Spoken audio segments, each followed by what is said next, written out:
Get ready to embark on a journey like no other as we explore China's ambitious Belt and Road Initiative. With a whopping $450 billion project, this global infrastructure project aims to revolutionize the way we travel, access energy, and connect with the world.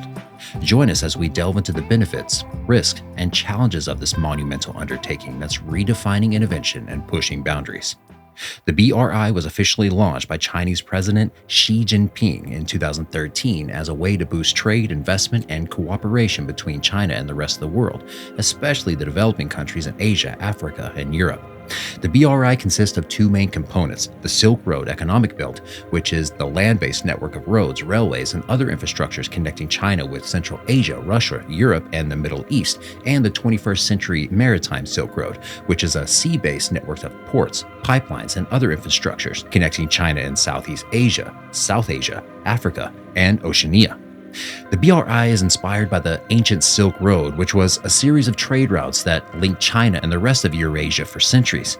The Belt and Road Initiative, or BRI, is a project that aims to improve connectivity, cooperation, and development among the countries involved.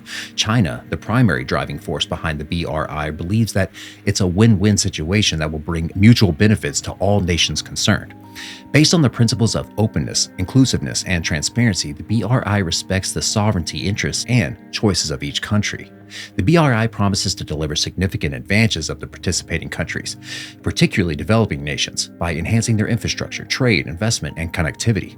This project has the potential to boost their economic growth, reduce poverty, and improve their regional integration. Additionally, the BRI could facilitate cultural exchange, promote people-to-people ties, and foster mutual understanding among the diverse nations along the route.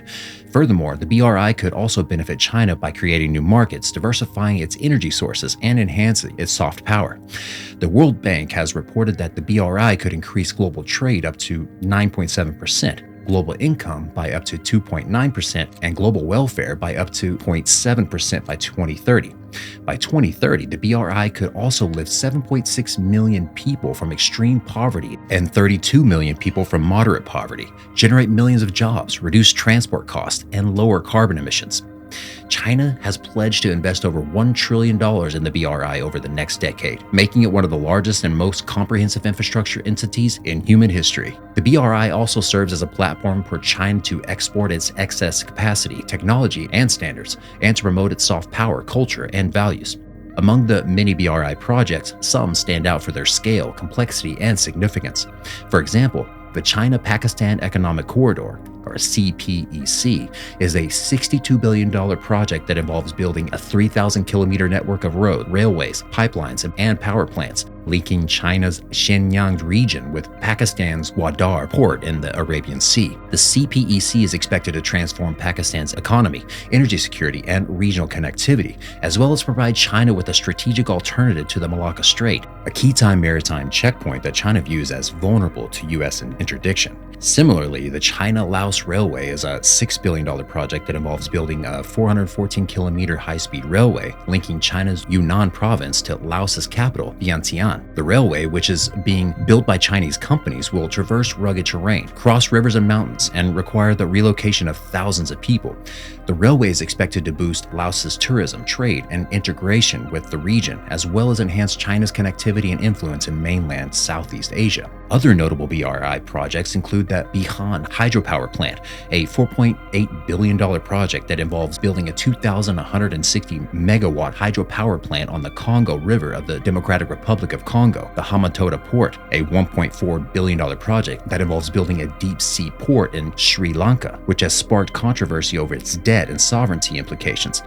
They argue that the BRI is a vehicle for China to expand its influence and export its excess capacity rather than a genuine effort to promote inclusive development and cooperation. They also warn that the BRI could lead to debt traps, environmental degradation, corruption, and geopolitical tensions, and that it could undermine the existing international norms and institutions. The BRI has faced significant criticism and challenges since its conception. One of the most prominent criticisms is that the BRI serves as a strategic tool for China to expand its influence and dominance across the world, particularly in regions where the US and its allies have a strong presence and interest. Additionally, the BRI is considered by many to be a way for China to project its military and political power by constructing strategic assets like ports and bases, which can be used for both civilian and military purposes. Many of the BRI projects are financed by Chinese state-owned banks that offer loans with high interest rates and lack transparency and accountability. Moreover, many of the BRI projects are overpriced, underperforming, and unsustainable, and don't provide the expected benefits and returns to the host countries. As a result, many of these countries are facing a debt crisis and are forced to renegotiate, restructure, and default on their loans and hand over strategic assets, such as ports and land, to China as collateral for compensation. The BRI is also a source of environmental and social problems that harm the ecology and communities of the host countries. Many of the BRI projects are located in ecologically sensitive and biodiverse areas such as rainforests, wetlands, and coral reefs. They require massive land use, water consumption, and pollution, which threaten the natural resources and habitats of the host countries. Moreover, many of the BRI projects are implemented without proper consultation and consent of the local people, often causing displacement, exploitation, and marginalization in the name of development.